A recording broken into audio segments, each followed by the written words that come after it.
Item: SCP-1209. Code name: Many Eyes in Many Places. Object Class: Euclid. Special Containment Procedures: SCP-1209-1 instances are to be contained in standard humanoid containment cells at site. They are to be fed meals 3 times a day. SCP-1209-1 instances are to be allowed to submit requests for entertainment or comfort materials which do not compromise security, within reason, as a reward for good behavior. Socialization with assigned Foundation staff is allowed and encouraged in order to improve psychological well-being, but instances are not allowed to come into contact with each other. SCP-1209-1 instances are to be questioned at regular intervals by Foundation staff, and their responses are to be recorded, in order to document any noteworthy events observed and further understanding of SCP-1209. These interviews are to be conducted twice daily, at approximately 0800 hours and again at 1900 hours, as well as any time at which an SCP-1209-1 instance requests such an interview. SCP-1209-1 instances which have observed potentially traumatizing events are to be monitored by an assigned psychiatrist, but may not be administered amnestics.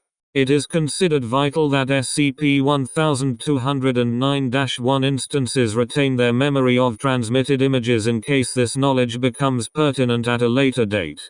SCP-1209-2 instances are largely passive and do not present anomalous behavior aside from connection to SCP-1209.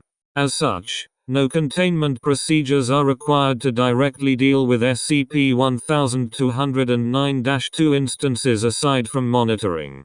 However, efforts should be made to identify all SCP-1209-2 instances. Should any SCP-1209-1 instance observe an event which is considered pertinent to the Foundation's mission, the site administrator of site is to be notified immediately in order to discuss responses. Description: SCP-1209 is a congenital defect of the eye found in several individuals from the region of data expunged, and believed to be caused by an environmental factor. As a result of the deformity, the eye's internal structure is drastically altered, although the most noticeable feature of the condition is the presence of multiple irises, pupils, lenses and associated anatomical features on the surface of the eye. Number of lenses per sclera is typically between 2 and 4. This condition is usually accompanied by complete heterochromia, where each iris is differently colored. As a result of the presence of multiple corneas and a distortion of the sclera, sufferers report mild to severe discomfort when attempting to move their eyes, and some have only limited range of movement in one or both eyes. In many cases, deformities in the internal structure of the eye render one or more of the lenses partially or totally blind. An in-depth analysis of the abnormal optical structures found in SCP-1209 subjects can be found in attached document 1209 Greek letter alpha. Individuals affected by SCP-1209, henceforth referred to as SCP-1209-1, appear to be able to see normally through only one of the pupils, usually the one aligned closest to where the pupil would normally be located. All other pupils display a view of the world consistent with that seen through the eyes of other individuals, henceforth referred to as SCP-1209-2. Each pupil displays images as seen by a single, separate person, and the persons that each pupil is able to see through appear constant at all times. Each SCP-1209-1 instance is connected to multiple instances of SCP-1209-2, as many as there are additional pupils.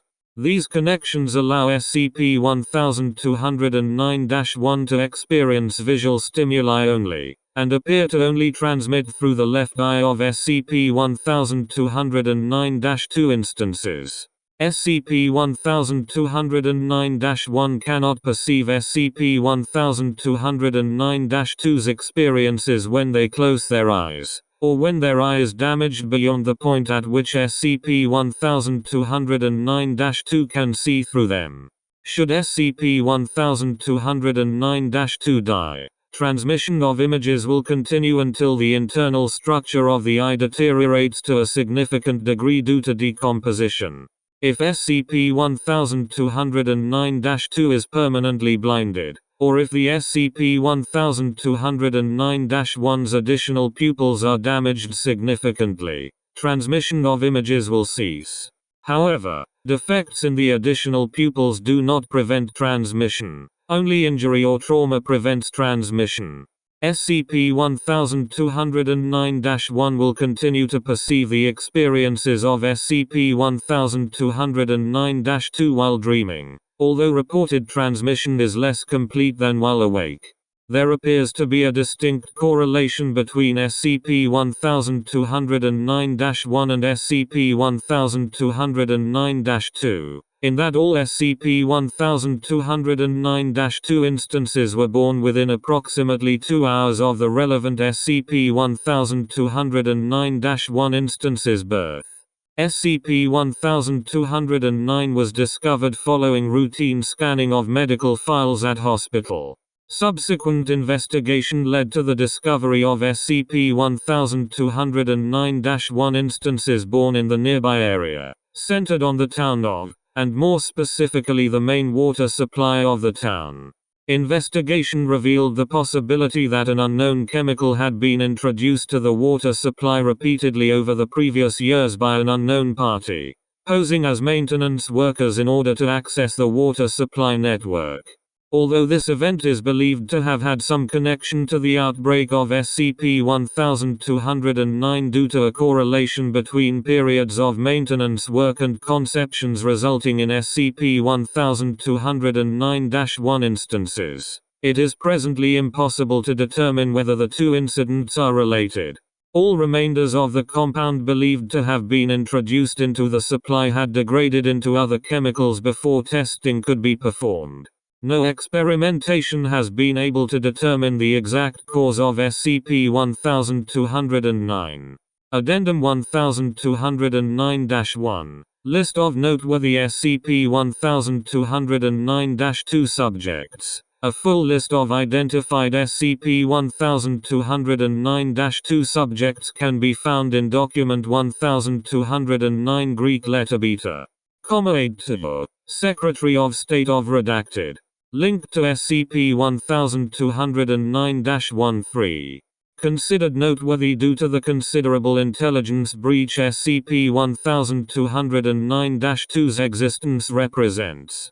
As a result of Foundation intervention, Mr. has since been removed from any position of political power. A noted criminal operating as part of the Central African Militant Group. Redacted. Link to SCP-1209-12. Killed in combat action due to the graphic and distressing nature of transmissions from Mr. SCP-1209-12 was being placed under psychiatric observation, and remains so despite Mr. S' death and the cessation of transmission. An Australian journalist working for newspaper. Link to SCP-1209-11. Killed during an investigation involving material sensitive to Foundation interest, during which she witnessed the outbreak of the cognitohazard later classified SCP, though SCP-1209-11 was not affected. Remains to date the only use of SCP-1209 in order to assist Foundation efforts, as questioning of SCP-1209-11 was vital to providing intelligence allowing for the capture of the instance of SCP. Unknown individual linked to SCP-1209-13. Shortly after SCP-1209-13 came into Foundation custody, this instance of SCP-1209-2 is believed to have blinded himself in order to avoid detection. Prior to loss of transmission, the individual wrote down the message "I don't care for prying eyes."